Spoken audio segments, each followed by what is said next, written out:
Cuando tendría que escuchar un 200%, siendo una oreja y siendo un oído y siendo el otro. 10%. Quieren que se imaginen un segundo lo que es esa situación. Y sin embargo no le dieron el PUD. Y ella tenía recursos económicos para poder pagarse los audífonos. Pero el problema no eran los audífonos. El problema era todo lo demás. Porque ella, para poder después adecuarse con los audífonos, volver a acostumbrarse a lo que es escuchar, preparar el oído, practicar el habla, o sea, el no escuchar implica no escucharse. Ella no se escuchaba cuando hablaba. No, lo apeló y lo perdió. Y lo que quedaba era que inicie un proceso contra el Estado Nacional por negativa de PUD, pero dijo, hasta que me sale esto en el año aparte de que me quede sorda, necesito los audífonos, necesito las terapias, necesito fonoaudiología, todo eso lo cubría de manera privada. ¿Por qué? Porque no tenía un PUD. Y porque hacerle un amparo a la obra social o a la prepaga para que le cubran sin tener un PUD era otro chino. Porque no es lo mismo, lamentablemente, acreditar la discapacidad con un PUD que acreditarla sin un PUD. Y de ahí la importancia de tramitarlo. ¿Se entiende? La tramitación del PUD es voluntaria. Nadie puede obligar a otra persona a tramitar el PUD. Yo puedo tener todas las ganas del mundo de que mi abuela, que tiene 91 años y no camina, tramite el PUD para que la prepaga le cubra la silla de ruedas, le cubra la medicación que tiene que tomar, le cubra el acompañamiento terapéutico. No quiere. ¿Qué hago? ¿Le pongo una mano en la cabeza? No lo hice por cosas mucho más graves y no lo voy a hacer por esto. ¿Por qué? Porque el PUD es voluntario. Y mi abuela no tiene restringida la capacidad, ni tiene ningún problema cognitivo como para no poder tomar decisiones. Y ella no quiere. Ella decide no querer. Perfecto. Hay otros casos en donde desde el momento en el que nace la persona, necesita tramitarlo. ¿Por qué? Porque, por ejemplo, nace la persona con síndrome de Down. Entonces ya los padres deciden, como saben lo que van a tener que o cuál puede llegar a ser el futuro que les espera con mi hijo con discapacidad, deciden empezar a ordenarse vamos y quieren tramitar el certificado. Bueno, perfecto. Es voluntario, es personal. Entonces, en el eventual caso que la persona sea mayor de edad, si no tiene una restricción de capacidad como para que alguien inicie el trámite con su asistencia y su representación, sí o sí tiene que ser la persona quien inicie el trámite y acreditarlo él mismo. En el eventual caso que sea un tercero el autorizado, tiene que haber, entre esta documentación se tiene que acreditar quién es esta persona que está autorizada. Por ejemplo, en el caso de las restricciones de capacidad, esto seguramente lo vayan a ver con Flor, puede ser el Ministerio Público el que inicia el trámite o el que pide el inicio del trámite o gestiona el turno, o puede ser el apoyo o el curador en el eventual caso que la persona se declara incapaz. Pero tiene que surgir la resolución judicial que autoriza a ese tercero a iniciar el trámite. Si no, sí o sí es la persona. O su padre o su tutor, en el caso de que sea menor de edad. ¿Se entiende? Y por último, y lo más importante, es un trámite gratuito. 100% gratuito. Si un CGP o un dispositivo comunal les intentan cobrar este trámite, 0800 denuncia / 0800 bombita Darín y prenden fuego el lugar, porque lo están queriendo coimear. Sepan identificar, si después quieren hacerlo ya ustedes, pero no corresponde. Y al ser un trámite gratuito, fíjate, tu nombre me recordás, Pablo planteaba el tema de la capacidad económica de la persona, ¿no? No estoy de acuerdo, ¿vale? Con eso, pero no. sé que está. Entre todos estos requisitos o toda esta documentación, ¿de alguno de ellos surge cuáles son los ingresos económicos de la persona, de su grupo familiar? No. Pregunto, Supongo que todos los informes es más fácil de estudio, todo eso es más fácil de conseguir con mayores ingresos. Pero, de nuevo, el estudio, el informe, el certificado, ¿acredita que yo gane 1.000 pesos o que yo gane 10 millones? Ojalá. No ocurre. ¿Acredita algo de eso? No. Yo creo que tiene más como un tema de que la persona que puede cubrir sus gastos y se siente estigmatizada por tener un CUI, no va. No sé si es por ese lado, el tema de los ingresos de la persona. Vos decís que las personas que tienen mayor poder, te estoy intentando traducir a ver si te entendí, Es la que idea tienen que mayor se poder da. adquisitivo deciden no estar estigmatizados por un CUD. Claro. Ok, ¿vos qué planteabas? ¿Planteabas lo mismo que acá que Rodrigo? ¿O ibas por otro No lo había lado? pensado, pero está bien lo que es interesante lo que plantea. Lo había pensado más del lado ideología libertaria o ideología actual. De si te lo podés cubrir, el Estado no tendrá que cubrírtelo. Bien. Más de ese lado, pero bueno. No debería irse por esa tendencia y yo de momento no la estoy viendo. Te voy a pedir que me des un changüí de un año más, a ver si se empieza a notar esta tendencia en las renovaciones de los CUD, pero la realidad es que como ninguna documentación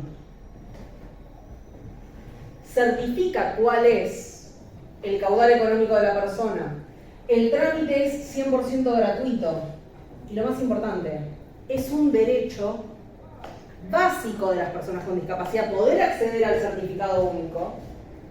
No puede discriminarse a una persona en función de si tiene o no poder adquisitivo para poder conseguir un CUD. Puede ser el hijo de Elon Musk, bueno no, Elon Musk en Argentina no creo, espero Pero no. podría, Podría ser tranquilamente. Pero pongámosle, sos el hijo de Susana Jiménez, Ricardo Ford, el Diego Maradona. ¿Tenés guita? Así la vayas a heredar de acá a 20 años cuando termine la asociación de cualquiera de ellos tres. Vas a tener un caudal de guita que te vas a ahogar en plata. O seas una persona en situación de calle que estás viviendo bajo un puente, no es criterio para darte el CUD ninguna de esas dos situaciones. Ni que tengas plata, ni que estés en situación de calle. ¿Por qué? Porque la condición de discapacidad no tiene que ver por si accedo o no a prestaciones privadas, a estudios que me los den más rápido y no tarde en un hospital público 4 meses a que me hagan una tomografía. A si es estigmatizante o no para la persona, si le va a generar un daño en su psiquis, que tener un certificado que diga que tiene que ir. No, lo que se evalúa es justamente las condiciones que se establecen en los informes, en los certificados, en los estudios, que den cuenta que la persona tiene una determinada condición que en los parámetros, voy a anotar, en los parámetros de la CIF, la persona tenga una discapacidad. Si la persona no cumple con los requisitos que establece la Junta Evaluadora, porque no tiene conforme la CIF, conforme la normativa nacional y conforme su estado actual, su condición social, su condición de salud, una situación que justamente dé origen a una discapacidad, el CUD no se lo van a dar. El caso de la sordera o la ceguera es polémico, pero es ahí en donde se basa la negativa. Estás escuchando un 10%, pero escuchás una aberración. Yo estoy completamente en contra, yo hubiera prendido fuego el CGP con la gente adentro. Y se lo digo sin ningún temor a que me graben y me expongan. Le estoy grabando. Me parece, por favor, si lo vas a... Haría lo Mi mismo. nombre no es Carolina, mi No. nombre es Julieta. No. Si Arranqué la materia diciendo que la gente que laburaba en obras sociales era lo más bajo de la profesión y después me enteré que estaba el profe acá. tenés ahí y tenés una compañera, o sea, 2 personas. Sí, en sí, después me enteré, terrible. Pero yo lo prendería a fuego también. Yo he dicho cosas peores. Ay, bueno, vamos juntos y prendemos fuego todo el sistema. Molotov. Muy bien. ¿Qué pasa? La negativa del CUR para los casos de discapacidad sensorial es ese. no tenés una discapacidad porque estás escuchando, estás viendo sombras, pero ves. Y es una aberración. Y lamentablemente, hasta que no se llega a un punto verdaderamente tangible que la persona tiene una determinada condición, deficiencia, situación, como le quieran decir, hay juntas evaluadoras que no dan el brazo a torcer y no certifican la discapacidad. Y eso es bastante grave, la verdad. Pero la realidad es que tienen que comenzar a dar cuenta de, bueno, no entra dentro de los parámetros que establece la CIF, tiene igualmente acceso a ejercerse libremente, porque tiene un sistema que lo acompaña. No así con lo económico. Lo económico sí que no se tiene en cuenta, o por lo menos de momento. Y la pelea después, en función de lo económico, viene con el sistema de salud, con el sistema educativo, cuando le vas a reclamar al Estado lo que la obra social o la prepaga no te cubre, y ahí te dicen, pero vos tenés recursos, págatelo. O sea, viene como por otro lado, no con el CUB, pero sí con lo que viene después. ¿Se entiende? ¿Cuál es como el engaña pichanga del sistema? Sí. Perdón, como se me quedé pensando que lo que decías de la sordera, digo, es lo mismo que una persona no se le pone una pierna y le dicen, no, bueno, tenés la otra y tenés una muleta. Uso el mismo ejemplo de salud mental. Te dicen, no, te falta una pierna. ¿Qué pasa? Con las amputaciones, no es que te va a crecer la pierna si te la regas todos los días como si fuera una planta. No. Pero la sordera tampoco. Tampoco.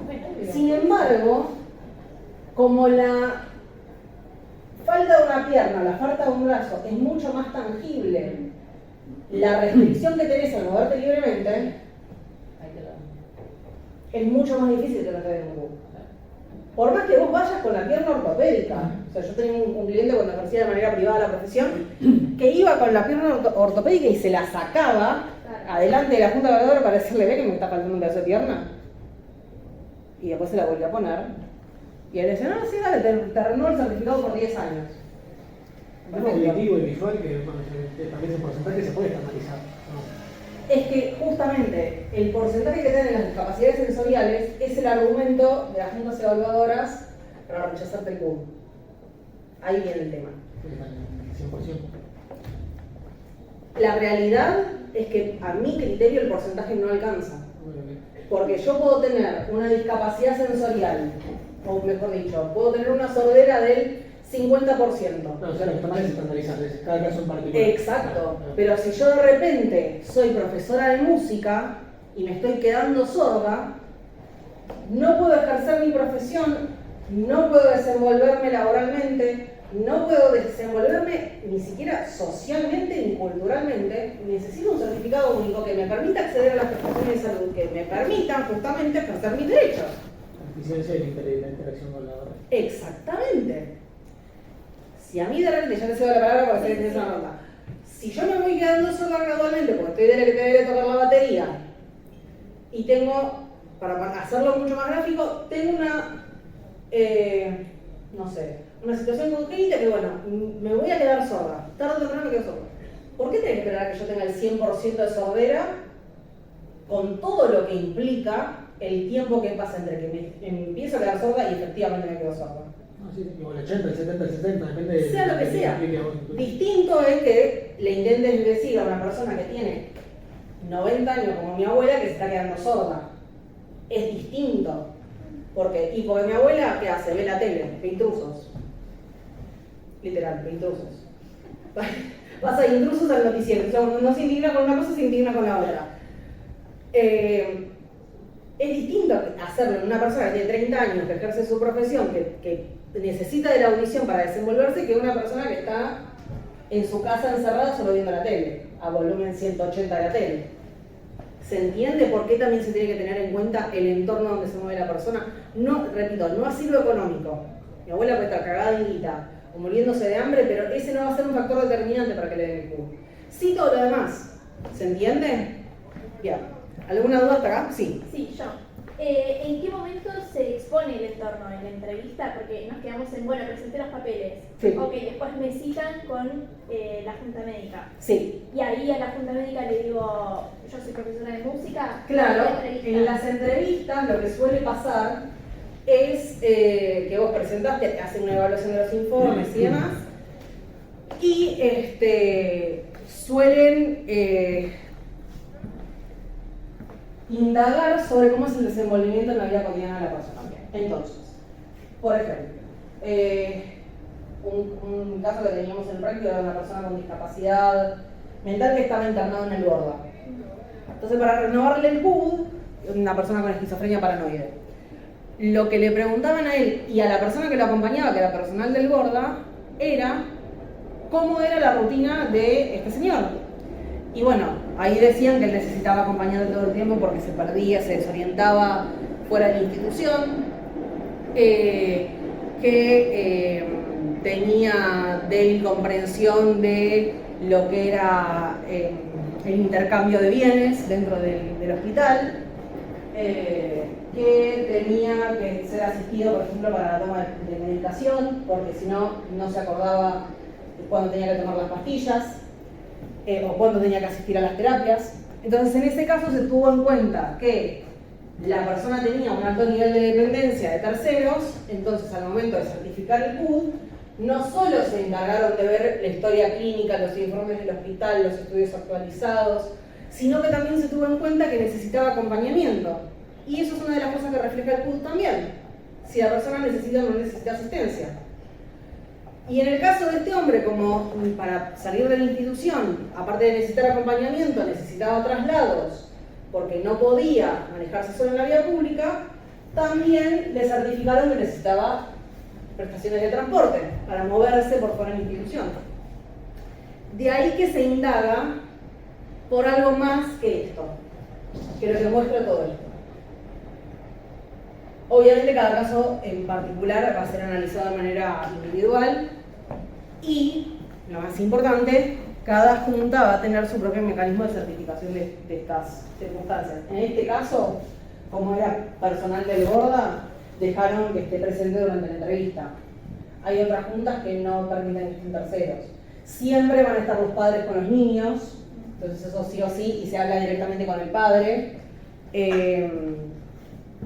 Suele hablarse también con el niño, pero a los fines de que, bueno, no resulte excluido de la entrevista y también teniendo en cuenta que es un trámite donde los chicos tienden a aburrirse o no tienen mucha idea de qué es lo que está pasando, suele haber una interacción más superflua para que sean los padres quienes indaguen sobre cómo es el desenvolvimiento del niño. En especial cuando hablamos de patologías en la niñez relacionadas con lo cognitivo-conductual, como puede ser, por ejemplo, el autismo, el Asperger, el TGD o los trastornos de ansiedad, ¿sí? O la hiperactividad en un niño. Bueno, son situaciones en donde al niño obviamente se lo trata, pero desde otro lugar. ¿Se entiende? Bien. Y en la práctica, ¿las entrevistas se transcriben o no entiendo cómo llega el abogado al certificado del PUD? Es que nosotros no intervenimos. Claro, pero ¿por qué lo tuvieron en el práctico, por ejemplo? Porque no, el caso del práctico era una determinación de capacidad, Sí. en donde cuando entrevistamos a la hermana, que era la persona que concurría que era en realidad la asistida del patrocinio, nos contó sobre esa experiencia en cómo el personal del Borda lo asistía a su hermano en trámites que cuando el hermano estaba externado lo asistía a ella. Pero estando internado, el hospital colaboraba. Entonces ella no se encargaba de la renovación del PUD, sino que se encargaba del hospital. Pero por una política del hospital. O sea, fue una anécdota que nos contó la mujer, pero que tranquilamente lo podría haber hecho ella si el hermano estaba externado. ¿Se entiende? Sí. Bien, ahora, no me quiero olvidar de nada. ¿Qué es lo que pasa con la negativa del PUD? Bien, tengo otro. En el caso que me denieguen el certificado, tengo dos opciones.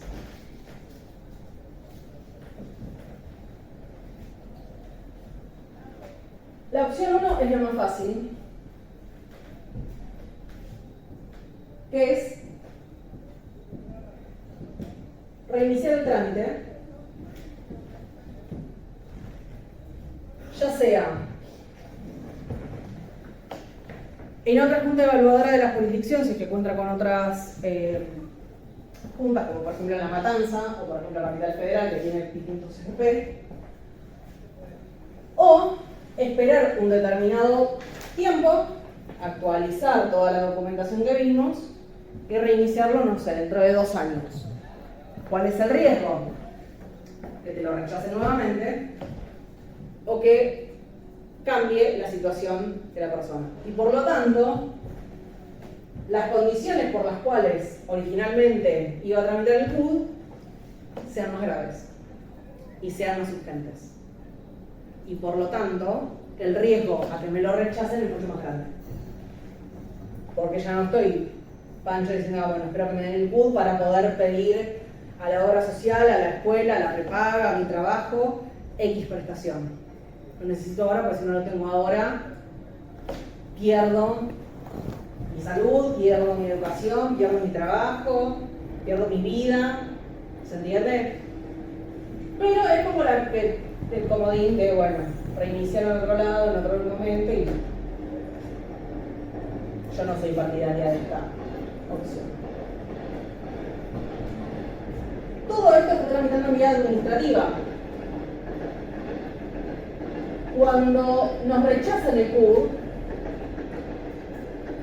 se expide la Junta Evaluadora y se emite formalmente un acto administrativo de rechazo. ¿Qué es lo que ocurre ante los actos administrativos o los actos emanados de los organismos públicos? ¿Se pueden apelar? Se pueden apelar. No penal.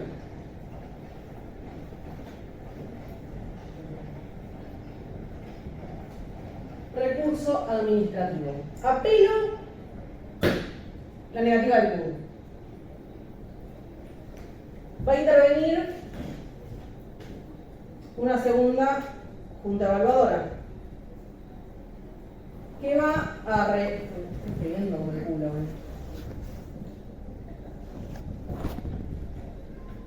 que va a reevaluar el caso a los fines de ver si otorga o no el certificado único de discapacidad. En el eventual caso que la Junta Evaluadora rechace el trámite, puedo ir al superior jerárquico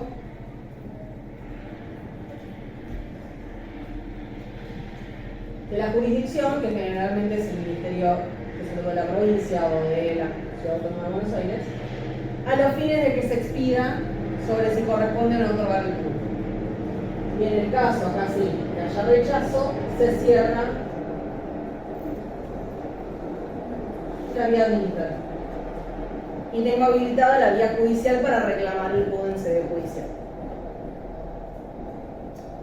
Esto, antes que me olvide, 5 días y 5 días. Desde la notificación del rechazo tengo 5 días para recurrir al superior. Esto yo no lo vi nunca que llegue a vía judicial. ¿Por qué? Porque hasta que llego a vía judicial y el Poder Judicial se expide, no otorgan el CUD. Y termina cayendo el hecho en el reinicio del trámite. ¿Se entiende? No. Y si vas, ponele que vas por la vía administrativa y después judicial, no puedes reiniciar el trámite en paralelo, no. Lo que pasa es que ahí tenés una superposición de actuaciones. Ahora lo explico todo. Cuando vos iniciás la vía judicial, lo primero que te va a decir la administración pública cuando le corran traslado que vos iniciaste las acciones judiciales es reinició el trámite. No se vuelven a cautelar, por ejemplo. No importa. En el momento en el que la administración pública tome conocimiento que vos reiniciaste el trámite, lo voy a informar en el expediente, y en el expediente judicial van a decir, como reinició el trámite, hasta que no esté el trámite, se suspende el efecto de la cautela, de la sentencia, del bilibili y del banco. ¿Por qué? Porque quien tiene que expedir el certificado de discapacidad es la Junta Evaluadora Interdisciplinaria. es la administración pública, no es el Poder Judicial, porque lo que vas a lograr con el expediente judicial es que el Poder Judicial obligue a la Junta Evaluadora, ya sea a través de la conformación de una nueva Junta, a través de que sea el ministro de Salud el que lo evalúe, quien no sea, que se reinicie el trámite. Porque un juez no puede decir que esta persona tiene una discapacidad, porque un juez no está facultado para eso. Los jueces son abogados.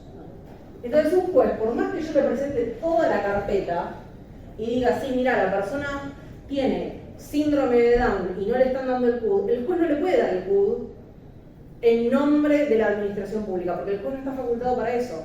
La Junta Interdisciplinaria es quien tiene que certificar que la persona tiene la discapacidad. Y por lo tanto, lo único que puede hacer el Poder Judicial es decirle a la Junta Evaluadora, reevalúa el caso, reasignale un nuevo trámite. ¿Y por qué no podría asignar sus propios peritos médicos, por ejemplo, en su propia junta? De nuevo. Y ahora vamos a ver, técnicamente voy a explicar por qué el juez no está facultado para hacer eso. Entre las competencias y facultades de los jueces, de hecho, lo vas a ver cuando leas los casos de amparo del libro blanco. Lo que hace el juez en ningún fallo, en ninguno de los 750 fallos que hay en ese libro, en ninguno vas a encontrar que el juez diga la persona tiene discapacidad. Lo que te va a decir es la persona acreditó su situación de discapacidad por estudios, por certificado, por la pericia, pero no te va a decir esta persona porque dijo que tiene tal cosa tiene una discapacidad. Porque no es el juez el que lo determina, el que lo determina es una junta evaluadora. Y quien tiene que certificarlo es una junta evaluadora, que lo va a hacer conforme a los estándares de la CIF. El juez lo máximo que puede hacer es ordenarle a la administración pública el trámite. Que lo reevalúen, que lo reanalicen, que cambien de junta evaluadora, que hubo una negligencia, que no se contempló tal cosa, que no se contempló tal otra. Pero no pueden decirle, dale un CUD, porque no está facultado para eso. Y ahora vamos a ver por qué. Pero quiero, para que quede claro a Lana, ¿sí? Opción 1, reiniciar el trámite directo. Pero la opción 2 es, inicio el trámite, me lo rechazan. Presento dentro de los 5 días de notificado el rechazo el recurso administrativo de apelación o de reconsideración con apelación de subsidios para que una segunda junta evaluadora reevalúe mi carpeta, reevalúe mis estudios y todo, y se expida en función de si tengo o no una condición para certificar. En el caso que me lo rechacen nuevamente, dentro de los 5 días de notificado ese segundo rechazo, puedo presentar un nuevo recurso, pero esta vez para que sea el superior jerárquico de la jurisdicción. Generalmente, repito, ministros que conforman un cuerpo colegiado, bla, bla, bla. No me voy a meter en eso, porque soy chino y es horrible. Y en el caso que sea el ministro el que firme el acto que dice, no, mira, la verdad no tenés condición para certificar una discapacidad, se cierra la vía administrativa, porque no hay nada más alto que el ministro. Claro. ¿Se entiende? O sea, ese sería como el caminito. Repito, esto es por ser la vía procedimental administrativa. Para el momento en el que llegaste a este punto, te conviene reiniciar el trámite. Porque en el Poder Judicial se ralentiza todo mucho más. ¿Se entiende hasta acá? Bien. Últimos 2 temas. Yo les había preguntado a todos, y solamente Juan y Rodrigo me contestaron que ellos sabían cómo era un CUD. Aparte de que lo pueden googlear, van a ver que es una planchuela, más o menos así. Yo era pésima en dibujo, por algo no seguí la orientación de arte.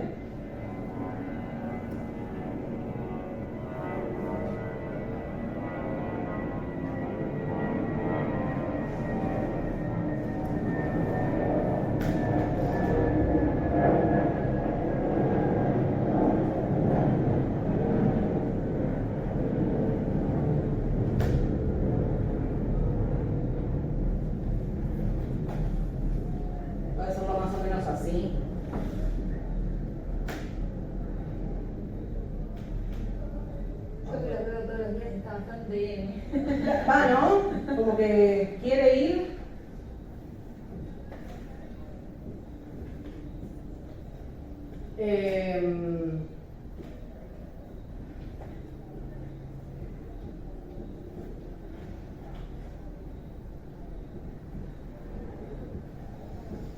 Va más o menos.